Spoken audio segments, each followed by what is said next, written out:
Au cœur de l'histoire. Franck Ferrand. Et je dois l'avouer maintenant, j'adore les lundis parce qu'un nouveau grand destin va éclairer notre semaine avec Franck Ferrand au cœur de l'histoire. Bonjour Franck. Bonjour Anissa, bonjour à tous. Notre personnage cette semaine, je viens de le dire à Elena, il fait partie, ce personnage, de ceux qui ont vécu plusieurs vies, vous savez, au moins 5. Après tout, une par jour de la semaine. Je vais en effet vous raconter l'incroyable saga d'Aliénor d'Aquitaine. Cette grande dame qui, vous le savez, a été 2 fois reine. Reine de France, puis reine d'Angleterre, ça n'est quand même pas banal. Et avant cela, Franck, nous recevrons aujourd'hui un académicien. Oui, un ancien ministre de l'Éducation nationale notamment, qui vient justement de publier un dictionnaire amoureux de l'école. Je suis ravi que Xavier Darcos soit des nôtres cet après-midi. Et alors, la question traditionnelle, notre histoire inouïe d'aujourd'hui, Franck. Eh bien, je vais vous parler de Robinson Crusoe, mais pas du personnage de Daniel Defoe. Je vais vous parler du vrai Parce personnage. qu'il y a un vrai Robinson, suivant l'adage selon lequel la réalité dépasse toujours la fiction.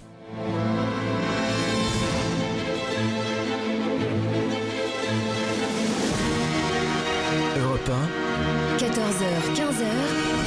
Au cœur de l'histoire. Franck Ferrand.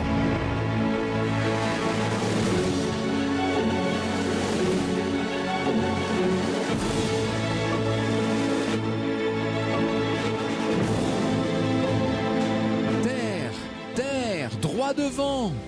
Le 10 février 1704, 2 vaisseaux, ils battent l'un comme l'autre pavillon anglais, le Saint George et le Cinq-Ports, voguent dans l'océan Pacifique. Évidemment, c'est toujours un très grand moment lorsqu'on aperçoit une terre à l'horizon. Vous savez, les 2 navires approchent. Il s'agit d'une île volcanique. Les vaisseaux vont jeter l'ancre. À bord, les matelots sont ravis. On sait qu'on va enfin pouvoir poser pied à terre, souffler, refaire les approvisionnements en bois, en eau, etc. Immédiatement, un jeune homme robuste, il a une vingtaine d'années, il est maître d'équipage, il est tellement heureux d'être enfin arrivé qu'il saute littéralement hors du Cinq-Ports. Il s'appelle Alexandre Selkirk, de son vrai nom Alexandre Selkirk. Il vient de poser le pied sur Massaterra, qui est une toute petite île de l'archipel de Juan Fernandez. On est à près de 700 de nos kilomètres des côtes chiliennes. Massaterra, c'est petit, ça fait une 40aine de kilomètres carrés. C'est un îlot. Selkirk grimpe sur un rocher qui domine la baie. Il est très heureux, encore une fois. Il marche à grandes enjambées. On pourrait même dire qu'il court. Dans son enthousiasme, il escalade un sommet qui s'appelle le pic de Yunque, qui culmine à 915 mètres.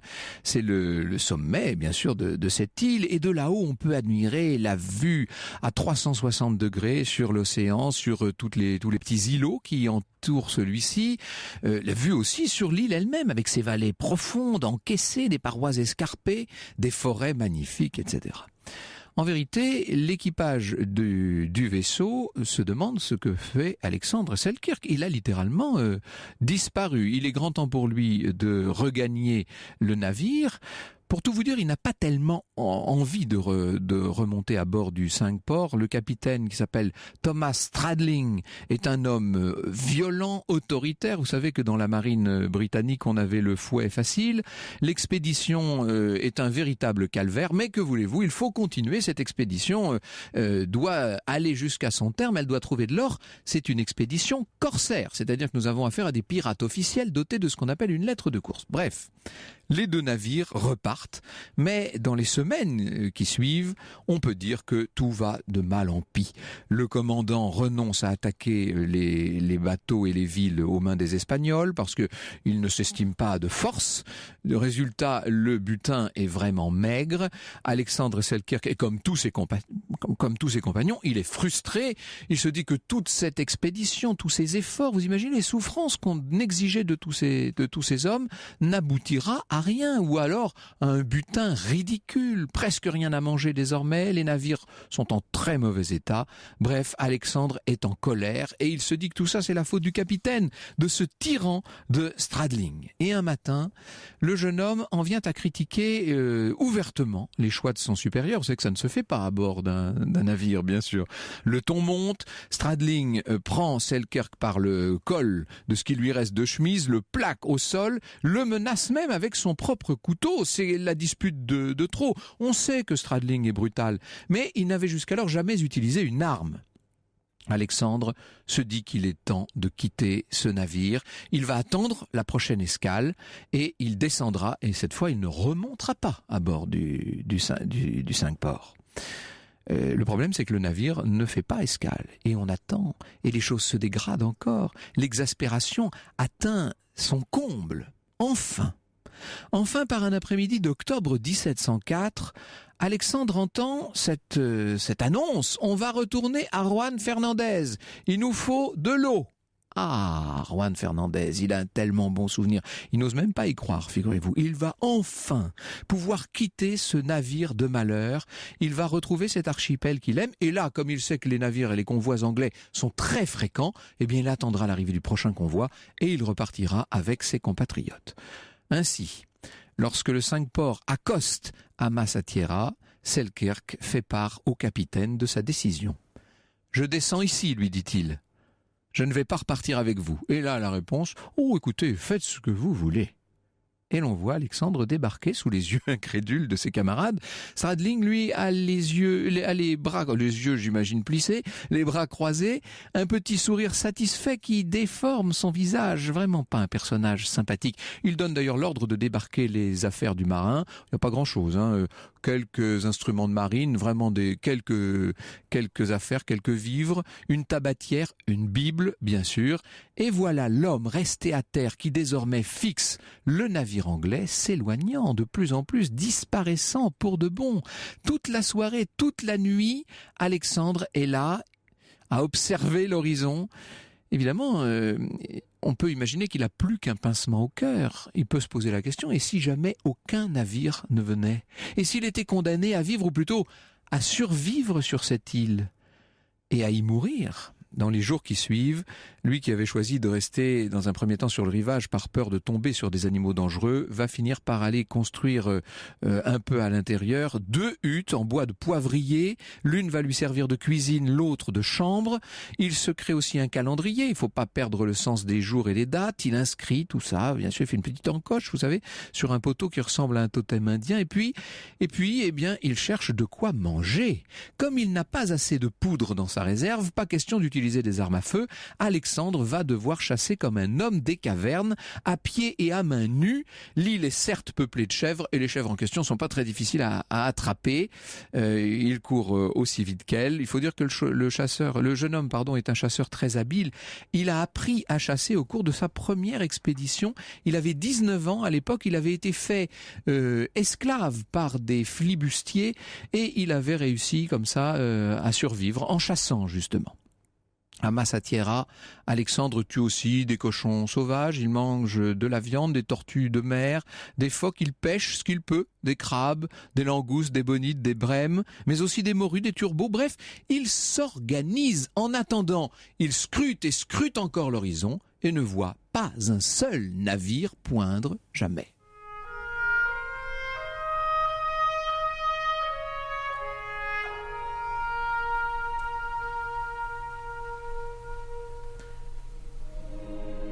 Un soir, Selkirk tente d'attraper une chèvre, mais il fait une mauvaise chute. Elle est cette fois plus rapide que lui. Il se fait vraiment très mal. Il est obligé de se traîner jusqu'à sa hutte. Ses reins, ses côtes, sa poitrine lui font un mal terrible. Il n'a même pas la force de se hisser jusqu'à son hamac. Et on va le voir comme ça, quasiment dépérir, rester des jours entiers, couché. Les plaies, certes, sont superficielles et elles cicatrisent. Le jeune homme est en bonne santé. Il se dit que cette guérison, en quelque sorte, est miraculeuse, que c'est une intervention de la Providence, et ça va donner une nouvelle dimension et sans doute un nouveau sens à son séjour sur l'île. Il va désormais prier. Il confectionne un crucifix qu'il place près de lui tous les matins. Après son réveil, il chante un psaume, il lit la Bible, il termine sa journée par une prière, et c'est ainsi qu'Alexandre Selkirk va vivre à Massatiera pendant 2 ans. Europe 1, au cœur de l'histoire. Revient dans un instant. Europe 1, au cœur de l'histoire. Franck Ferrand. Et cet après-midi, nous sommes, grâce à vous, Franck, au début du XVIIIe siècle, à la découverte du vrai Robinson Crusoe. En fait, il s'appelle Alexandre Selkirk. Il est à Massatyara, une île située dans l'océan Pacifique, à près de 700 km des côtes chiliennes. Et Franck, vous nous disiez il y a un instant, juste avant la pause, qu'il est descendu d'un navire de corsaires. Alors, est-ce que la piraterie est fréquente à l'époque ? Il faut bien distinguer, encore une fois, la piraterie officielle, ce qu'on appelle la course, c'est les corsaires, et puis une piraterie plus sauvage, qui existe toujours au XXIe siècle. Alors, c'est vrai que le XVIIIe siècle aura été l'âge d'or des pirates. À cette époque, on va dire à partir des années 1650 et encore bien plus à partir des années 1710, vous avez cette guerre terrible entre flibustiers français et anglais qui dévaste littéralement les possessions espagnoles en Amérique, dans les Caraïbes, à l'ouest de l'océan Pacifique. Ils en profitent d'autant plus qu'à partir de 1702 éclate la fameuse guerre de succession d'Espagne, vous savez, la dernière grande guerre du règne de Louis XIV, et évidemment ça donne à un certain nombre d'entre eux toutes les raisons du monde d'arraisonner les navires espagnols. Alors pour reprendre le fil de l'histoire, oui. Alexandre Selkirk vit depuis 2 ans maintenant, c'est ça, seul sur cette île. Oui, alors il peut arriver qu'un navire se présente, mais jamais un navire britannique. Vous avouerez que c'est incroyable. Il n'est pas descendu sur la bonne île. Vous avez compris ce qui s'est passé. Oui. Il est dans un archipel où croisent effectivement un certain nombre de bâtiments, notamment britanniques. Il se trouve qu'il n'est pas sur la route des navires. Il n'est pas au bon endroit. C'est un mauvais tour que lui a joué Stradling, le capitaine du Cinq-Ports. Alors pas d'anglais, mais là justement. Alors, il y a des Espagnols par exemple, oui. Alors, quand il voit arriver des ennemis, il se cache, Selkirk. Il a très peur. Il y a notamment cette fois où les Espagnols descendent, viennent s'installer, font carrément un feu sur sa plage, etc. Et puis le lendemain, quand il ressort, il approche, il regarde. Plus rien, les Espagnols sont partis. Sauf qu'avant de partir, ils ont égorgé un certain nombre des chèvres qu'il avait mises lui-même dans un enclos, et ils ont été jusqu'à éventrer son petit chat. Alors, vous me direz, pour un homme aguerri et qui en a vu d'autres, ça devrait être... Eh bien, c'est terrible pour lui, et il racontera que c'est la première et la seule fois du reste de sa vie qu'il a littéralement fondu en larmes. C'est très difficile ce qu'il vit. Et en même temps, il s'est fait de cette existence insulaire une sorte de seconde nature. Ça fait 4 ans maintenant qu'il est à Massatyara. 4 ans, vous imaginez. Il est complètement méconnaissable, il faut l'imaginer. Il a une grande barbe, des grands cheveux, ses traits se sont creusés, bien entendu. Et il y a dans son regard comme un éclat perdu, évidemment. Il est devenu quasiment un vieil homme, lui qui a, je sais pas, il a quoi, 25 ans. Un matin de février 1709, il aperçoit un nouveau navire à l'horizon. Il se demande toujours si c'est sa délivrance, si ce sont des compatriotes, des Britanniques. Il est caché derrière ses broussailles. Il voit 2 navires qui jettent l'ancre. Alexandre est méfiant, bien entendu, et il comprend très vite, parce qu'il entend des éclats de voix, il comprend que ce sont des Anglais. Première fois qu'il croise des compatriotes en 4 ans et 4 mois. Il ne perd pas un instant, évidemment, il approche, et les membres d'équipage qui ne savent pas qui est ce personnage hirsute le mettent en joue avec leurs mousquets, qu'ils pointent littéralement sur lui. « Ne tirez pas, dit-il, je suis écossais, ne tirez pas !» Les hommes abaissent leurs armes. Ils sont néanmoins circonspects face à cette espèce d'homme des cavernes qui s'approche d'eux, très ému, qui se présente, qui leur raconte son aventure. Il leur propose de venir sur son île. Il les invite à partager l'un de ses repas parce que maintenant il est très organisé. Et les capitaines de ces 2 navires qui s'appellent The Duke and the Duchess, ça ne s'invente pas, Thomas Dover et Robert Fry, vont faire un festin de chèvres, si je puis dire. « Venez avec nous », lui dit l'un d'eux qui a encore la bouche pleine. Alexandre Selkirk hésite après 4 ans à Massatyara. Bien sûr qu'il a toujours très envie de rentrer en Écosse, rentrer dans les îles britanniques, et en même temps, il est maintenant chez lui. Est-ce qu'il va pouvoir si facilement abandonner le petit univers qu'il s'est si confortablement concocté ? C'est un choix cornélien, c'est un très grand dilemme pour lui. Il va y réfléchir toute la nuit, et puis au matin, il leur fait cette annonce, sans doute la mort dans l'âme. Il leur dit « Allez, je pars avec vous. Et on va voir Alexandre Selkirk monter à bord d'un des vaisseaux avec le dernier chat qu'il a conservé. C'était des chats qui descendaient généralement avec les équipages. Ce sont des chats qu'on avait à bord, qui pullulaient littéralement à bord pour lutter contre les rats, vous savez. Donc il monte avec son chat et très vite, bien il va reprendre ses habitudes de marin. Il fait partie du nouvel équipage et il est bien sûr très respecté de tous ceux qui, ayant appris son aventure, le regardent comme une sorte de sage et comme l'aventurier suprême qu'il peut aspirer à paraître. Il va participer à toutes sortes d'opérations contre les Espagnols. Il va détrousser des dames de l'aristocratie et récupérer leurs bijoux, etc. Il reçoit tous les éloges de ses chefs. Il aide d'ailleurs à soigner les équipages atteints du scorbut, etc. Bref, Alexandre Selkirk revient, et c'est ce qui nous importe. Il revient en Angleterre en 1711, après 8 ans, 1 mois et 3 jours. Alors vous imaginez la curiosité publique se déchaînant autour de celui qui apparaît comme une sorte de survivant. Un journaliste, Richard Steele, le rencontre, lui demande de raconter, on est au début de la presse britannique, il lui demande de raconter son histoire. Et puis il va rentrer en Écosse, il va rentrer dans son village natal de Lower Largo. Ce jour du grand retour est un dimanche et il faut imaginer la population entière dans ses habits de fête qui accueille en l'acclamant ce villageois bizarre. Alexandre est revenu, hurle-t-on, Alexandre est revenu. Le pasteur se retrouve bientôt seul dans son temple en train de bredouiller son sermon. La mère d'Alexandre est là, figurez-vous, elle est là parmi la foule. Elle serre son fils dans ses bras, il est devenu un héros et bientôt on racontera son histoire parce qu'un jour, Alexandre est dans une auberge, il est avec une jeune bergère qui a d'ailleurs beaucoup moins que lui, 25 ans de moins que lui. Il lui a promis le mariage, il est devenu un monsieur très respecté, etc. Et on lui dit pardon de vous déranger. Le monsieur ôte son chapeau et dit je m'appelle Daniel Defoe, un nom qui bien sûr ne dit rien à celui que j'appellerai désormais Robinson Crusoe, mais un nom que nous connaissons puisqu'il est l'auteur de Robinson Crusoe. Europe 1, au cœur de l'histoire. Europe 1, Au cœur de l'histoire. Franck Ferrand. Et c'est l'incroyable histoire du vrai Robinson Crusoe que vous nous faites découvrir cet après-midi, Franck.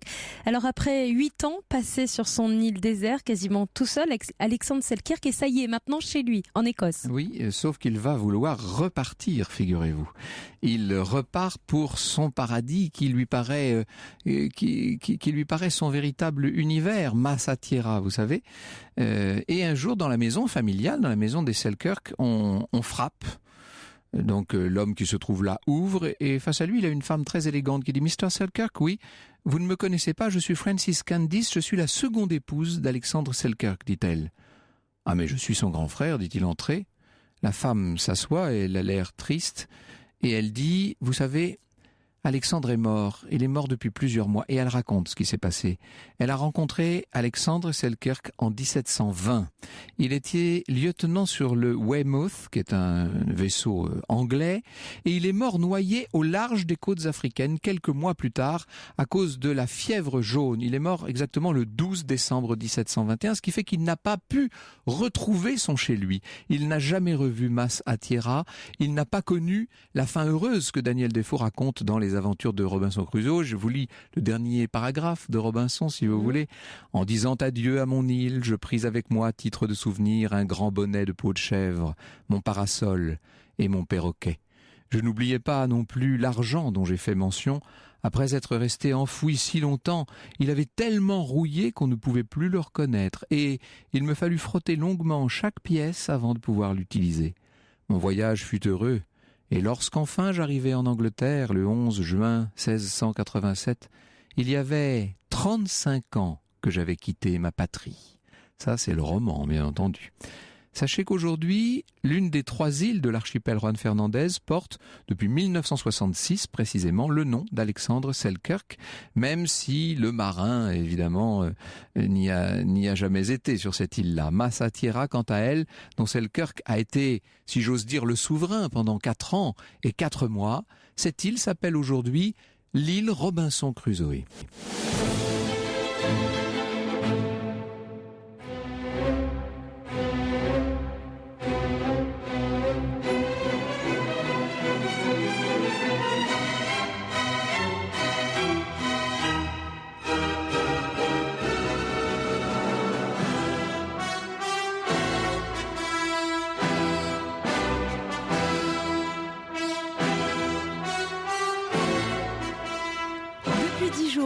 Maintenant, 12 millions d'élèves ont repris le chemin de l'école. Et bien nous aussi, nous avons décidé de nous asseoir sur les bancs de l'école cet après-midi puisque nous recevons Xavier Darcos de l'Académie française. Il a été plusieurs fois ministre de l'Éducation nationale et du Travail.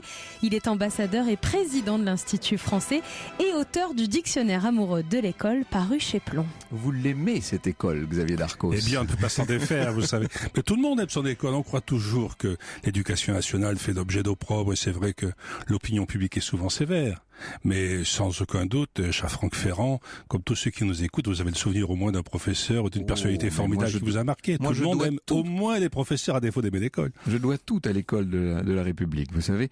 Et je vais prendre à titre de hors-d'œuvre l'article que vous consacrez au fameux hussard, dont on nous rebat, si j'ose dire, les oreilles. La comparaison, dites-vous, est célèbre. Péguy assimile les jeunes maîtres des débuts de la Troisième République au hussard, ce corps d'armée qui revêt pour les besoins de sa métaphore des habits du cadre noir de Saumur, parce qu'il les habille de noir, les hussards. Bon. Et c'est vrai, nous dites-vous, qu'on a, sur ce texte de Péguy 1000 fois ressassé, on a fini par développer un véritable malentendu. Il y a un malentendu sur les hussards parce que Péguy, évidemment, défend une certaine conception de l'école, mais dans un contexte tout à fait polémique à l'époque où il écrit. Alors qu'aujourd'hui, on a l'impression, quand on parle des hussards, on parle en quelque sorte de l'archétype du professeur parfait. Mais ce qui est intéressant surtout dans cette période où l'on décrit ces premiers professeurs, c'est que ce sont en fait des sortes de séminaires laïques. Ce sont des séminaristes laïques. L'ensemble du dispositif qu'a voulu Jules Ferry est imité du monde catholique. Il y a des grands séminaires, ce sont les écoles normales. Il y a les grandes homélies ou les encycliques, ce sont les lettres de Jules Ferry aux instituteurs. On a transposé le modèle, en vérité. Absolument. Hein. La semaine commence par le cours de morale et la grande trilogie de l'école, c'est qu'elle est certes gratuite, obligatoire, mais avant tout et premièrement, premier adjectif, elle est laïque, comme autrefois elle était catholique. Évidemment. Alors, de la fable qu'on récite à la lettre d'excuse, vous avez scruté toute la mythologie de l'école, c'est ce que nous allons voir en votre compagnie dans un instant. Europe 1, au cœur de l'histoire. Europe 1, au cœur de l'histoire. Franck Ferrand. Et cet après-midi avec vous, Franck Ferrand, nous feuilletons le dictionnaire amoureux de l'école paru chez Plon et écrit par Xavier Darcos de l'Académie française. Il a été plusieurs fois ministre de l'Éducation nationale et du Travail. Il est ambassadeur et président de l'Institut français et c'est votre invité cet après-midi. L'école est un Janus, écrivez-vous Xavier Darcos, un biface. Tout ce qu'elle doit transmettre appartient peu ou prou au passé, mais cette fonction culturelle n'a d'autre but que de préparer l'avenir. C'est une situation à la fois stratégique, merveilleuse et très paradoxale, effectivement. Surtout, ça montre le chemin de crête, parce qu'il y a ceux qui vous considéraient au fond que l'école, c'est transmettre ce qui était déjà là, donc une sorte de verticalité, de maître qui sait tout, avec devant des classes et qui leur dit voilà. C'est un peu la conception de l'école à la française, on va dire. C'est beaucoup la conception de l'école à la française.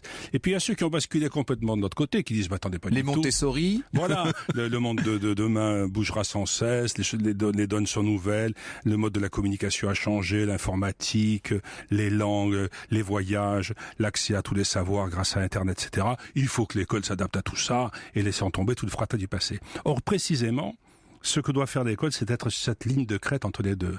Parce qu'on ne saurait s'adapter au futur sans avoir acquis certains bagages. Les racines, bien sûr. Oui, sans savoir en gros ce qu'il y avait avant nous, lire, écrire et compter, comme on disait naguère. Et en même temps, c'est vrai qu'on ne peut pas fermer les élèves aux besoins de la communication moderne. Alors vous dites lire, écrire et compter, mais dès la lettre B, je tombe sur B à bas et sur cette méthode d'enseignement de la lecture qui n'a plus cours, si je ne m'abuse, ou plus de la même manière. Enfin, elle a un nouveau cours, je dirais.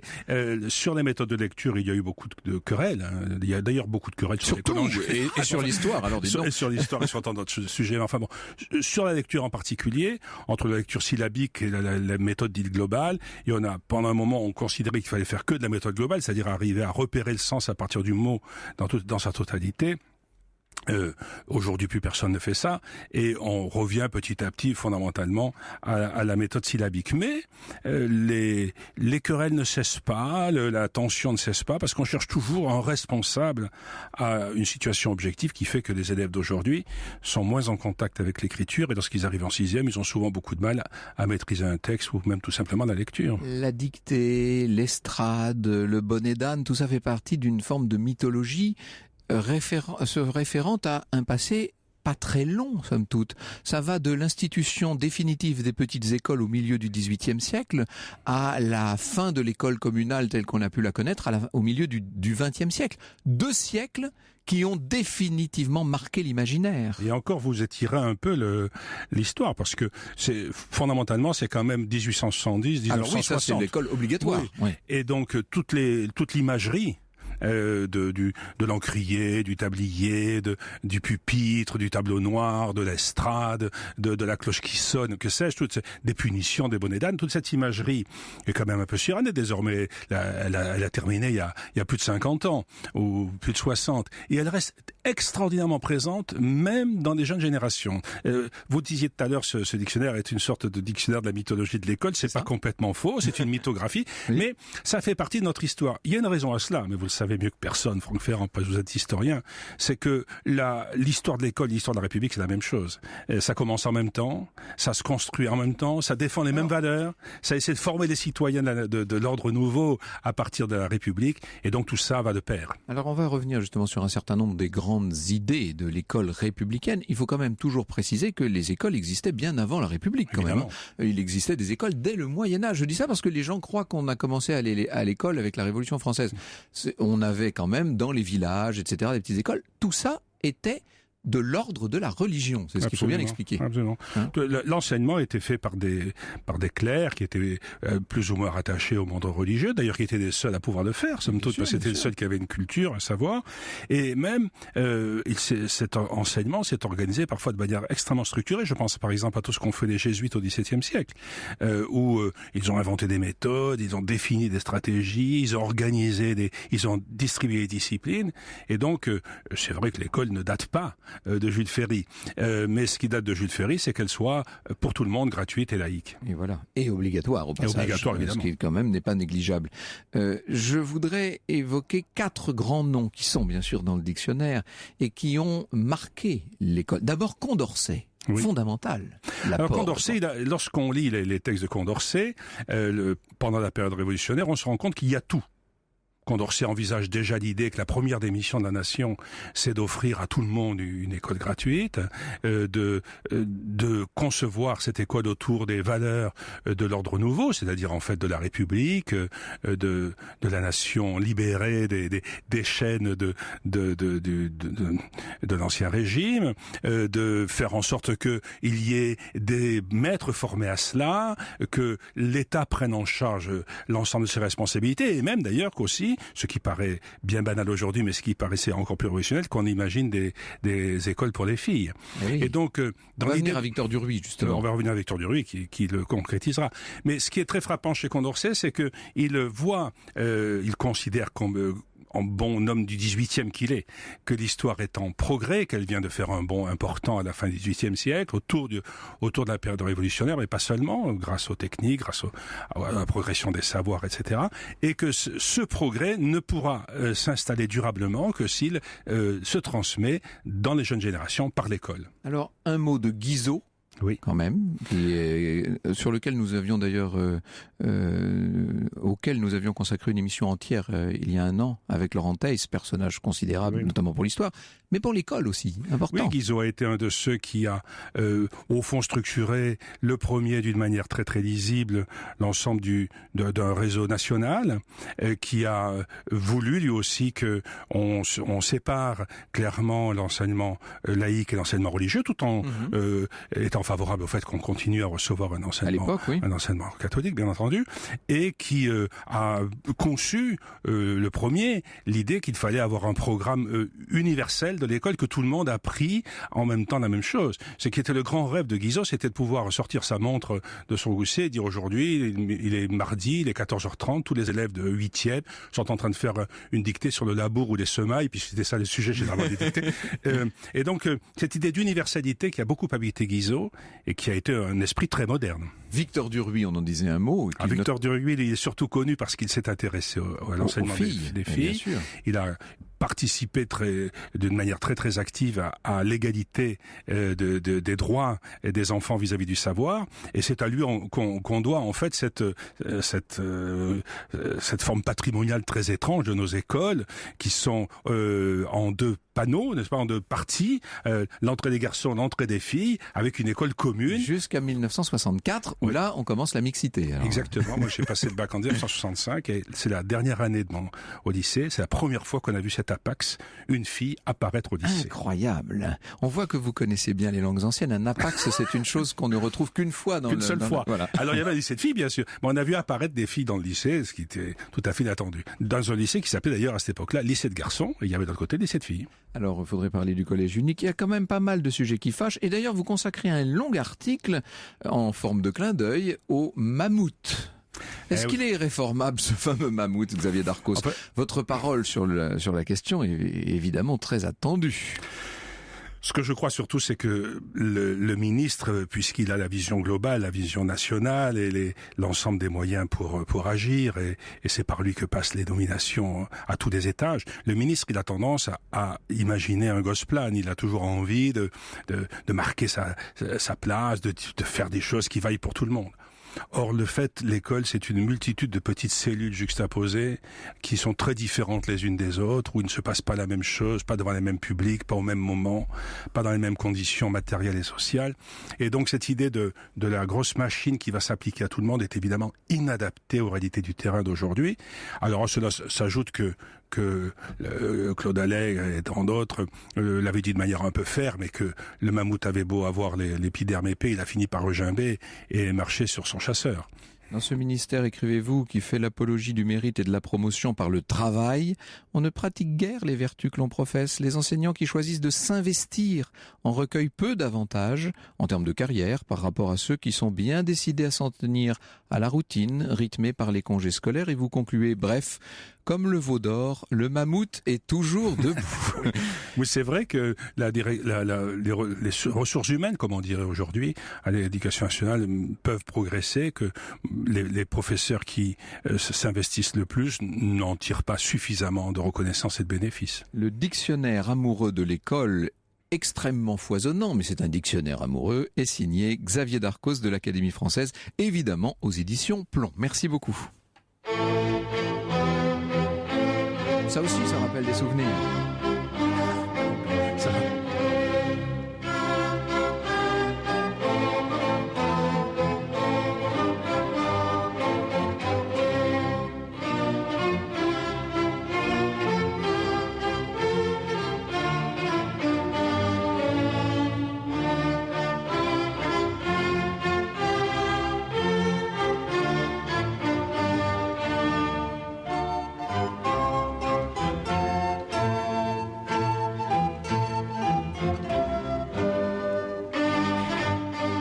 Voici l'indicatif qui va nous accompagner toute la semaine pour ce grand destin. C'est l'indicatif des Rois Maudits. Mon micro était encore ouvert, donc on m'a entendu dire ça aussi, ça rappelle des souvenirs. Exactement. Évidemment, c'est les Rois Maudits de Marcel Julien, mis en image par Marcel Barma, d'après Maurice Druon. Évidemment. Et il va falloir s'habituer effectivement à cette musique des Rois Maudits, puisqu'elle va nous accompagner toute la semaine pour ce grand destin consacré à la duchesse d'Aquitaine, qui a occupé une place centrale dans l'histoire du XIIe siècle. Oui, elle était belle, elle était fastueuse et fantasque, insaisissable aussi, cette Aliénor que dans les pays de langue d'oïl on a longtemps appelée Éléonore de Guyenne, cette Aliénor d'Aquitaine aussi brillante à Poitiers dans ses beaux atours que fulgurante aux croisades dans sa tenue de campagne. Voilà un personnage dont le souvenir a bercé mon enfance, moi qui suis de Poitiers, vous imaginez, la capitale du Poitou, aujourd'hui encore, reste baignée par le souvenir de cette duchesse d'Aquitaine qui a tenu là une cour très brillante et a durablement marqué la ville de son empreinte. Je dis d'ailleurs aux Poitevins qui nous écoutent que s'ils vont admirer tout au fond de la cathédrale qui date de cette époque le vitrail de la crucifixion de Saint-Pierre, ils verront en bas à gauche une des très rares représentations contemporaines d'Aliénor, car Aliénor en a été le commanditaire. Au cœur de l'histoire. Sur Europe 1. Europe 1. Au cœur de l'histoire. Franck Ferrand. Vous nous disiez il y a un instant, Franck Ferrand, pour le premier épisode de ce grand destin consacré à Aliénor d'Aquitaine, qu'elle s'appelait aussi Éléonore de Guyenne et elle a joué un rôle majeur dans l'histoire du XIIe siècle. Oui, bien sûr. Elle aura été, vous savez, jeune, la plus puissante héritière d'Occident, au point de faire basculer donc par 2 fois la géopolitique européenne, lorsqu'elle devient, par ses mariages successifs, reine de France, puis reine d'Angleterre. On a appelé ce feuilleton hebdomadaire Grand Destin, vous avouerez que là c'est un grand destin. Et en même temps, et j'allais dire surtout peut-être par sa position élevée, par son fort caractère, par son goût de la culture, et puis, disons-le, par sa longévité, Aliénor a contribué à transformer la société médiévale du XIIe siècle. Elle a modifié notamment le statut que cette époque a réservé à la femme. On est à une époque très passionnante. Le XIIe siècle, c'est formidable parce que, il y aurait beaucoup à dire, bien entendu, mais c'est ce moment charnière où on passe de l'époque romane à l'époque gothique, si vous voulez. C'est le moment où l'on passe d'un univers qui appartient à la philosophie de Saint-Augustin vers un univers qui est celui de saint Thomas d'Aquin, de l'expérience et du renouvellement d'une certaine façon. On passe aussi de la féodalité, avec tout ce que ça pouvait représenter, à la royauté, qui à l'époque était un grand progrès. On passe des grands-duchés à un certain nombre de nations balbutiantes. Tout ça est assez étonnant. C'est un siècle de renaissance. Mais oui, c'est un très grand siècle passionnant. C'est un siècle de naissance aussi de la bourgeoisie, bien entendu. Mais pour forcer un petit peu le trait, je dirais qu'avant Aliénor, j'exagère un peu, mais c'est pour qu'on note bien la chose. Avant elle, les hommes avaient tendance à disposer à leur gré des femmes. Les poètes vantaient surtout les beautés de la guerre, si je puis dire, et des héros de guerre. Et après Aliénor, ou en tout cas grâce à elle, grâce à ces cours d'amour qu'elle va instituer, les galants seigneurs vont se mettre au service de leurs gentes dames, tandis que les troubadours et les ménestrels vont chanter les douceurs de l'amour courtois. Vous avouerez que c'est nettement plus raffiné.